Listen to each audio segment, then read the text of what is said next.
Giilang bayani sa lungsod sa Liloan ang 15 anyos nga lalaki human naluwas niya ang dili mo minus 50 ka mga tawo nga nabiktima sa baha atol sa pag-igo sa Bagyong Tino. Ato siyang ilailahon sa report ni Alan Domingo.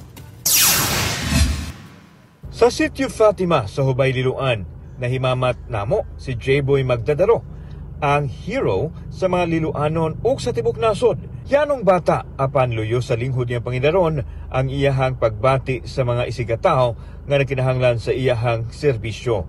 Usa sa apektado sa katalagman ang pamilya ni J-Boy nga kinahanglan nga i-rescue apan dihang nalipat ang iyang uyuan nga tag-iya sa bangka. Hilom niya kining gikuha o gigamit sa pagluwas sa mga tao nga natrap sa baha sa ilang dapit.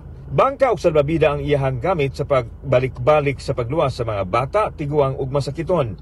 Giangko niya nga nahadlok siya sa baha apan ang iyang tinguha mao nga makatabang sa mga tao. Gihatagan matod pa siya og kwarta isip pahalipay sa iyang mga naluwas apan iya kining gibalibaran kay matod niya pareho silang biktima sa bagyo. Itagaan ko lang mga bugas, mga grocery niya. Itagaan sa kong cellphone. Scholarship? Sa scholarship. Pila ka scholarship ang nakuha? Ubay-ubay ito ka lang sa mabulo niya.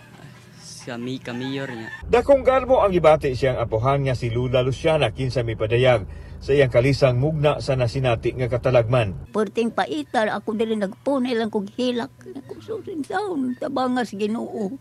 Akong pamilya. Iwa, gay mi nag-expect na sir kay sige mi pangitaan na niya kay nalagay ko ni mama wa para ba to'y kaon asa na si J-Boy wa pa na uli niya udton na niya hapon.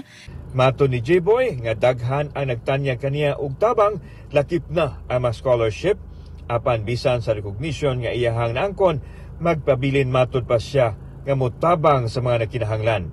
Panawagan lang ni J-Boy nga matabangan ang mga tao karon nga nagkinahanglan og tabang.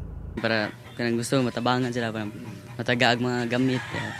Malingkawasan sila ba sa kalisod.